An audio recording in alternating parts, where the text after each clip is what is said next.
Shalom Bapak Ibu Saudara terkasih. Shalom. Saya perkenalkan diri saya. Boleh dibesarkan suaranya, Mas? Saya Ibu Lamria Silalahi, tinggal saya di Taman Kota. Baiklah, kita langsung saja masuk dalam seri firman Tuhan yang saya beri tema Recording in menanggung progress. segala penderitaan, yang terambil dari Filipi 4 ayat 13 yang bunyinya, segala perkara dapat kutanggung di dalam Dia yang memberikan kekuatan kepadaku. Di sini akan saya bagi 3 poin ya ayat ini. Ayat ini mungkin sudah tidak asing lagi bagi kita semua dan mungkin sudah menjadi ayat hafalan ya. Tapi saya memberi 3 poin. Poin pertama saya ambil perkara. Perkara di sini berbicara tentang masalah, persoalan, penderitaan, pergumulan. Amen. Bahkan kekecewaan, Amen. kesesakan, bahkan kekhawatiran, ketakutan. Saudara terkasih, ayat ini dituliskan Rasul Paulus kepada jemaat di Filipi karena dia banyak menanggung penderitaan di dalam pelayanannya. Rasul Paulus sebelum dia menjadi rasulnya Tuhan, dia bernama Saulus. Dia banyak menganiaya jemaat, bahkan membunuh hamba-hamba Tuhan.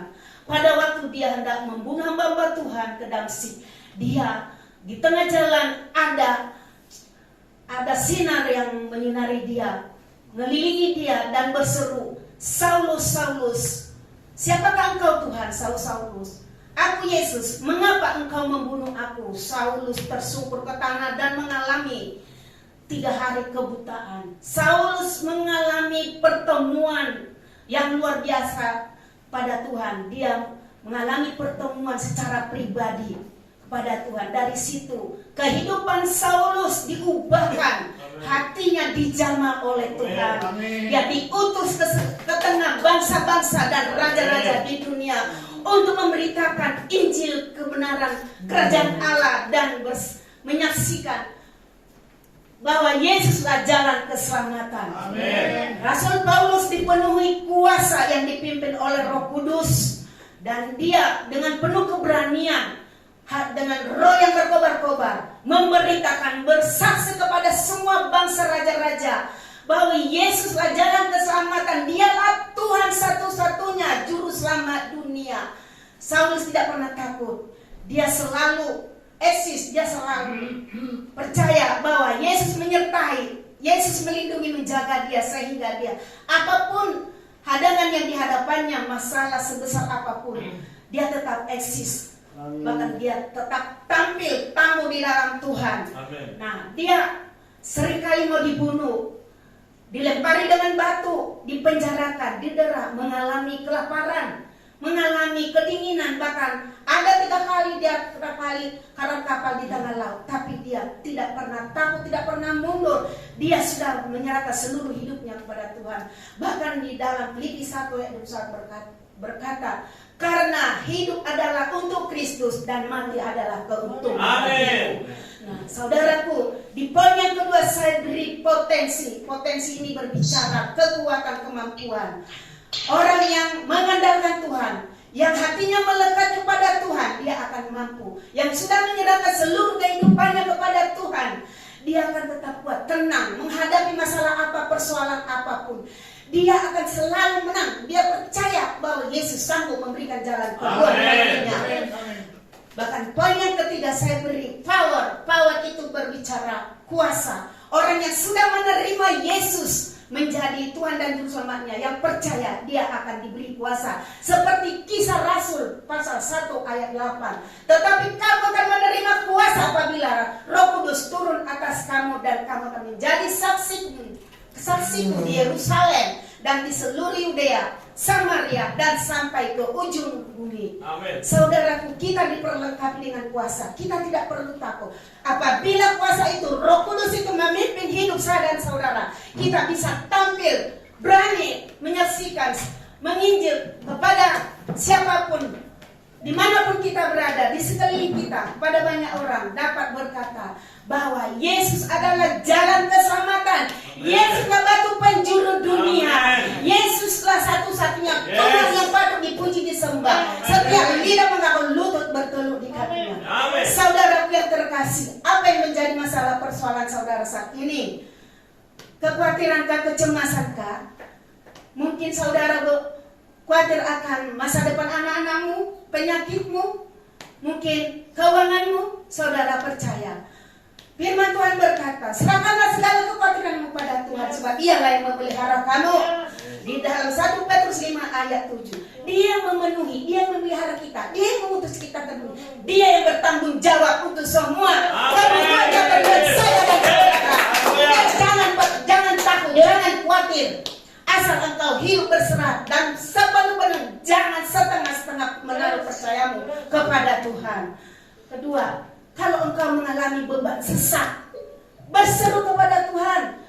Berserulah kepada kesesakan, aku akan meluputkan engkau dan engkau akan memuliakan aku. Mazmur 50 ayat 15. Apa yang menjadi bebanmu, Dia akan mengangkat. Kau berseru, datang berdoa, sujud di kaki Tuhan dengan sungguh-sungguh, Dia akan memberikan kelegaan, kelepasan, dan kau akan mempermuliakan Dia. Engkau akan melihat kuasa mujizat terjadi atas engkau, asal engkau datang sungguh-sungguh berdoa di hadapan Tuhan, menyerahkan seluruh masalah persoalanmu. Jangan khawatir, jangan takut saudara-saudara. Andalkan Tuhan, dekatkan hatimu kepada Tuhan, serahkan seluruh masalah persoalanmu, iman percayamu, pengharapanmu kepada Tuhan. Hari-hari ini adalah hari-hari yang jahat. Hari-hari ini adalah hari penuh kesukaran. Kita melihat semuanya saudara-saudaraku, di mana-mana banyak penipuan. Orang-orang tidak takut lagi melakukan dosa. Mereka tidak lagi segan-segan membunuh, menipu. Bahkan juga Tuhan, kita melihat saat ini, lihat virus corona yang berdampak. Perekonomian susah sekarang ini. Orang kaya, orang miskin sama-sama diampak. Takut, khawatir, cemas. Tidak ada yang dapat menghadapi masa-masa sekarang, masa-masa sulit sekarang. Karena itu saudara-saudaraku, jangan biarkan kekhawatiranmu itu dipakai oleh iblis. Serahkan hidupmu sepenuh-penuhnya kepada Tuhan. Hidupkan firman Tuhan itu dalam hidupmu. Karena firman Tuhan itu mengandung janji-janji Tuhan yang menjadi kekuatan kita.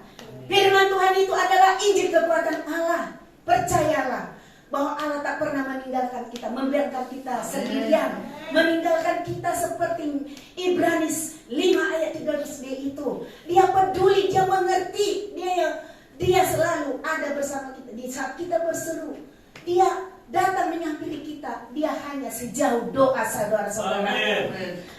Saudara-saudaraku, biarlah hari-hari ini kita berjaga-jaga waspada. Karena si iblis itu berusaha untuk menjauhkan kita dari kasih Kristus, menjauhkan kita supaya kita berbuat dosa, untuk menghadapi hari-hari kejahatan ini. Di saat-saat Tuhan yang mau datang ini, apa yang hendak kita lakukan? Cari Tuhan, cari perkenanan Tuhan lebih dan lebih lagi.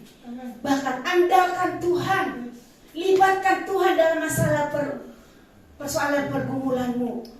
Amin. Tuhan, bahkan milikilah iman percaya yang teguh dan kokoh, keyakinan yang teguh di dalam Tuhan. Libatkan Tuhan supaya kita ini semua lebih dari pemenang. Amin.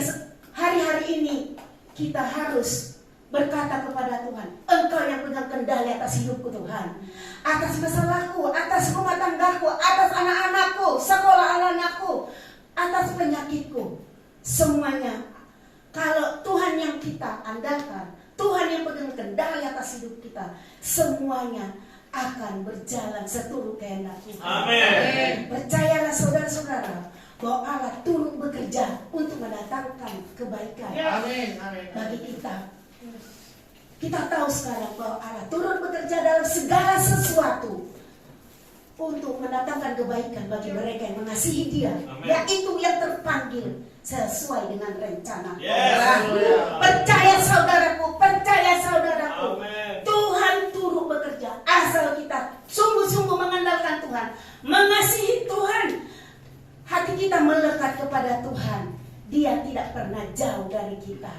Dia dekat kepada kita. Hanya sejauh doa. Milikilah iman yang tangguh. Milikilah kepercayaan yang kokoh di dalam Tuhan, Amin. kuat di dalam Tuhan, berkata, Engkau pegang kendali atas hidupku. Yes. Berjaga-jagalah dan waspadalah, supaya kita ini jangan diseret si iblis, si setan itu. Biarlah kita menang, bahkan lebih dari pemenang.